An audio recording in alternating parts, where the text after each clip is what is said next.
Hello Hero, it's Lucy Lannon. Welcome to a rather scattered in-progress table setup.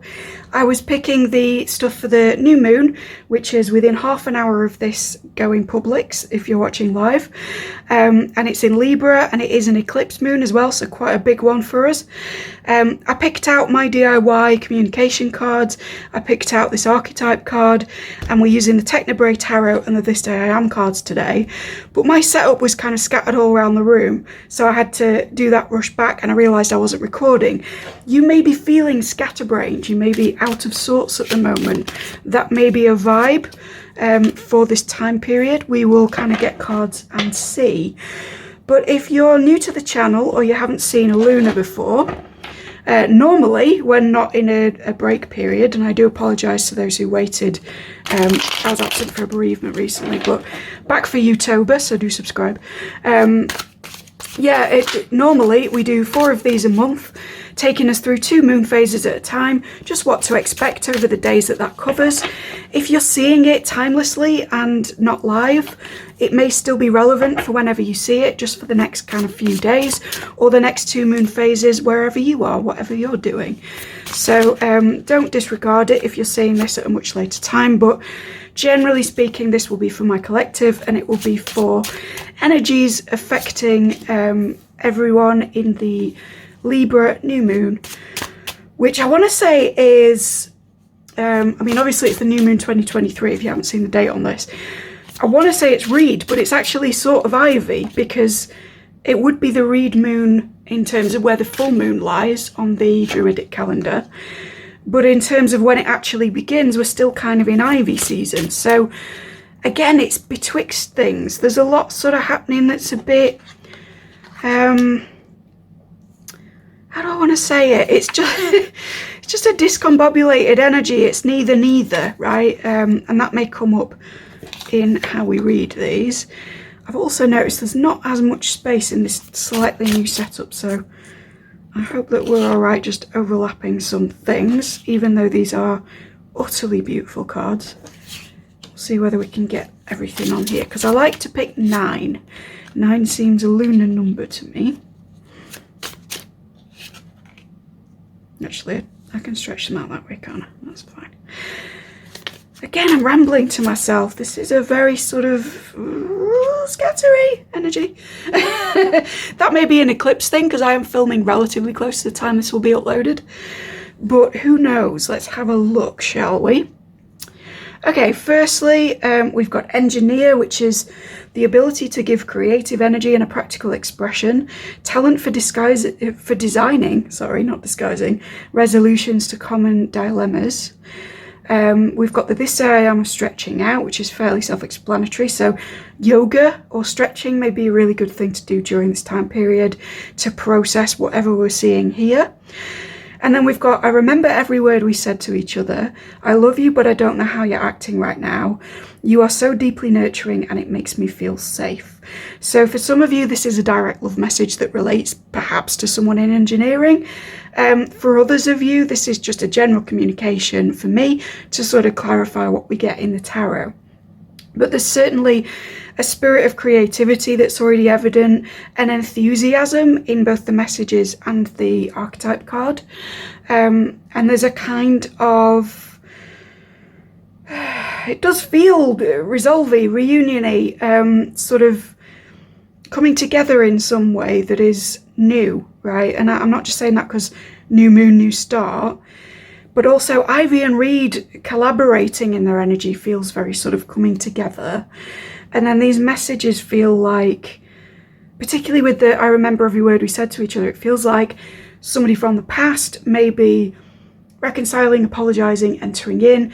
And I'm not somebody on this channel who just says that. Check out any other video. I know some people sort of say that stuff for hits, but it really does appear to be coming out in these preliminary cards. So let's look at the nature of it. I'm going to read these downward because we've had to set up in that way and it feels pretty groovy to me.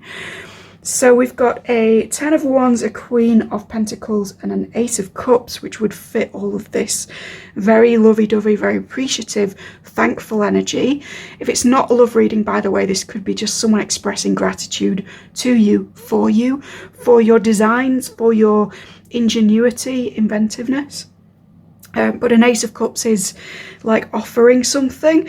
A Queen of Pentacles can be a very passionate person, and in this case she is floating the pentacle like the Ace would. So again, there's this feeling of, do you wanna? Are you interested in this? Shall we do this as a kind of pair? Again, doesn't have to be romantic. But then the Ten of Wands is burden. So it's almost like, particularly around the new moon rather than the sort of later stages, there might be an energy of feeling like you are juggling too much or have too much to take on to properly receive or embrace something that's coming in, particularly something that's an emotional offering or like a venture towards creative collaboration. Then we've got the Knight of Wands, the Two of Swords, and the Queen of Swords. This Two of Swords imagery is interesting because that looks like what I'm wearing tomorrow. So Knight of Wands, it can be impulsive, but it can also be a journey towards someone in a very impassioned way, as we sort of spoke to with this gratefulness or reunion or apology. A Two of Swords is an indecision, potentially by the recipient of this, because these characters look similar. And then Queen of Swords with the butterfly involved in it is almost like, to me, the swords is, it's a weapon of delineation. It's not just obviously combat and all of that, but the sword splits concepts in two, or divides people, or divides ideas, or says this is distinct from this thing. And for there to be a butterfly here, it implies metamorphosis or change.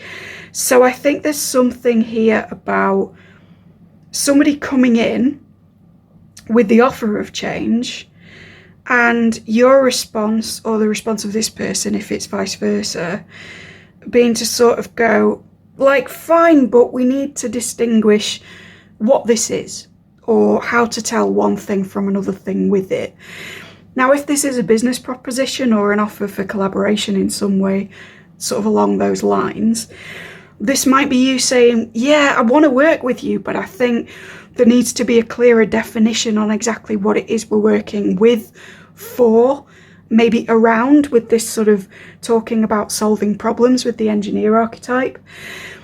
And there's an energy of you being inflexible with this stretching out card as well, right? It's not just a literal activity. It says a great way to de-stress, loosen up, relax. Not sure what to do, search online or sign up for a local yoga class. All good things, right? But if you already do that, or if that's just not something you're feeling right now, this can also speak to one person who is very flexible, read the Knight of Wands energy, sometimes too flexible, and then somebody else who's quite fixed. Think of a sword being kind of, you know, a wand is like, you can have flexible wands, you can have branches that you bend, whereas a sword, it's not pliable, it's very sort of, if anything, it will shatter. It's very sort of, what's the word? Hit me up down below if you know the word that I'm trying to get at here, but it's a very fixed, rigid, exact energy, which isn't necessarily negative, but it doesn't speak to the fired up, passionate, grateful, emotional quality of what this person's coming in with or offering, right? If it is a love offering, that's all fairly self-explanatory. I think maybe this has been a person who's been a little bit frivolous with their body in the past, or a bit impulsive with their relationship to you, maybe taking you for granted, and they can come in on the fastest bike they want, carrying the greatest offer, but there is a hesitation here from you of like, okay, but like, what's the difference between now and then? What's the difference between you and me? What's the difference between the former situation that you chose and one that you could have with me? Because I'm here with my fixed swords, being like, which way to go, you know? And it's a very, with both the Two and the Queen, it's a combative energy, it's defensive. I feel that's partly because you're carrying too much, particularly with the beginning of these few days being about burden, being about management, juggling, lots of projects, lots of things to do, sort of trying to find your way in the dark with sunglasses on is what I'm getting from this imagery. And somebody coming in with all the sort of enthusiasm and spirit and brightness of almost like a page energy, although it's not present, might rub you up the wrong way and might make you less inclined to receive an energy which I don't think is a bad thing at heart, right? An Ace of Cups is actually really beautiful, and with it being this robot hand here, it makes me think of the Bjork video for All Is Full of Love, which makes me think of being willing to receive love, being willing to let the flow of loving energy in, even if you feel stressed out, even if you feel inflexible, even if you want a solution to a former problem and you're asking somebody, well, what has changed? What is your metamorphosis? Because all I see is what was then and what is now. You tell me the difference, bridging the two, like this abdomen on this butterfly, right? You tell me what happened in the interim, what transformation occurred, because I'm pretty puzzled by this. And it's fair enough to say those things, but I do think that whoever this is, they care about you, or they care about the project, or they're coming in a genuine way. It's just that, like, you shouldn't have to manage it. With You're So Deeply Nurturing and It Makes Me Feel Safe, this could be someone coming in with like almost a youthful or a childlike energy, which can be hypersexual if that's appropriate to the relationship, but this is a general reading, so take what resonates. And I think in a way you resent that they love this nurturing quality or this kind of taking charge of a project, because it's like something you shouldn't have to do on top of everything else, right? I remember every word we said to each other. Well, yeah, but so do you, right? And for you, with these crossed swords, I get the sense that what you said to each other wasn't always that great. I think they're remembering what you said to them, which is beautiful, but they might be misremembering or deliberately forgetting what was said right back. And I think it's on your mind. I actually think with swords being related to air, and with this person wearing a kind of mask, it's almost like when you think about it too long for some of you, you find it hard to breathe. And therefore you are defensive. You are saying, well, what has changed? Because in this person's absence, or in the absence of a solution to a problem of some kind, you've been finding it hard to just do basic stuff, to just breathe in and out, to just kind of operate on a normal level. And there's no real recognition of that coming in with this very loving energy. I feel that this person is honest. It's not disingenuous, but it isn't cognizant. It's still got an ignorance to it. It's got a sort of young quality. I love you, but I don't love how you're acting right now, might be their immediate response to your defensiveness. And equally, it might be your response to them. Like, I do care about you, but you can't just pretend that the last stage of this didn't happen, or that everything about this project, this venture, this step forward is compatible and will run smoothly, because that's just kind of blind, right? There's so many sunglasses and visors and eyes poked out and stuff in this reading. It's like there's somebody intentionally not seeing the full picture, and I don't think it's you. Moving into the final end of these kind of few days, which I suspect is the latter end of the crescent moon energy, moving into the half moon, which will have its own reading. We've got a Queen of Wands, we've got a Devil, and then we've got a Ten of Cups. So, spoiler alert, I think that this is going to be a collaboration. I think that forgiveness will happen. I think that gratitude, apology where it's due, true collaboration will happen. I think that there is practical expression for this, that there is resolution for whatever this dilemma has been, whether it's in a very technical, practical, engineering kind of a sense, in a very practical sphere, or whether it is a love thing. But I think that takes time to build up. With these two children being here as well, I see that it may involve other parties kind of weighing in, right? If you are in a third party situation and this is a love reading for you, I think you may need to hear back from those third parties, perhaps on both sides, or have a bit more information about what went down there when you guys went your separate ways, in order to truly reconcile, because not everything is on the table right now.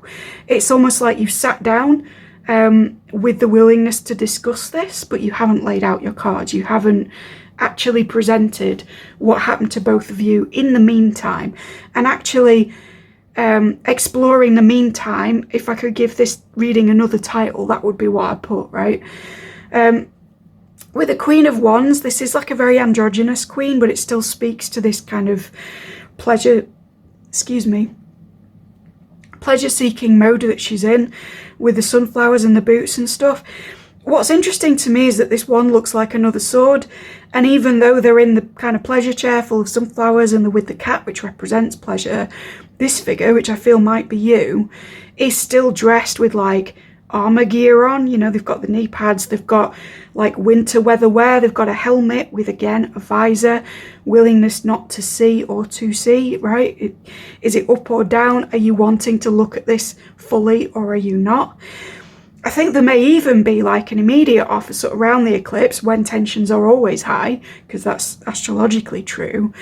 And then a kind of interim period where you go into yourself, you sit in your favourite chair, you have a think.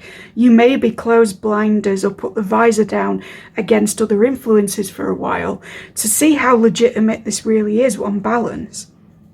With the devil energy there, there is a sense of being linked to something, of being pulled to the past.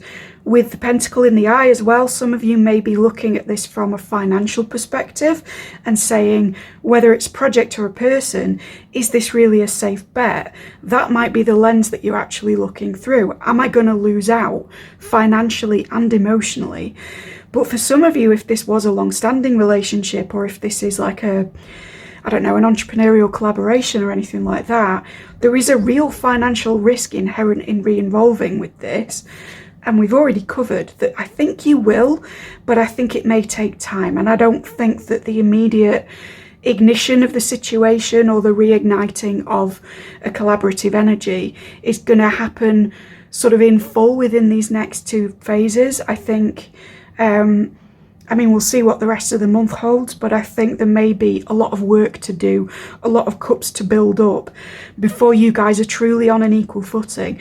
And also before you can put down the rest of the shit that you've been juggling, the rest of the stuff that you've been doing this month, in order to properly think about this and distinguish what is temptation, be that financial or, you know, typical, and what is value, right? There's a lot of like Taurian energy in this somehow of what is it that's valuable to me? What are my values? What are this person's values?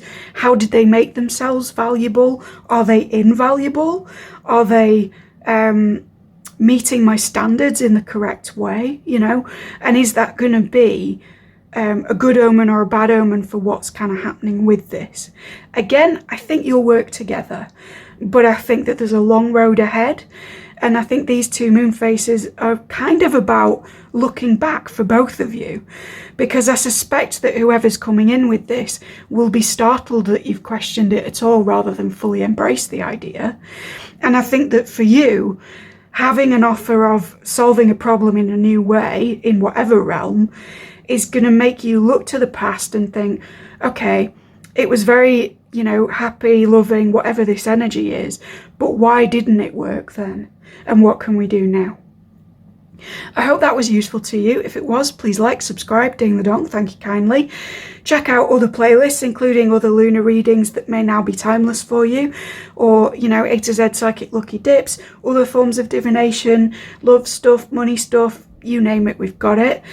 If the sort of page energy resonated and this is a business thing, I'm pulled to say look at the last reading I uploaded, which is on kind of career shifts, and look to where I talked about the Page of Wands, even though this is presenting as a knight. But yeah, I hope you stick around to check out the rest of the channel. If it wasn't for you, please let me know why. I'd love some feedback as well. And do take care over this heightened tension eclipse period and beyond, and know that it's okay to evaluate, it's okay to question somebody coming in, even if they're doing so in a loving energy. You've got to look out for yourself, but also make sure that in being defensive, you don't miss out on something that you later look back on with love. All right? Take care, dudes.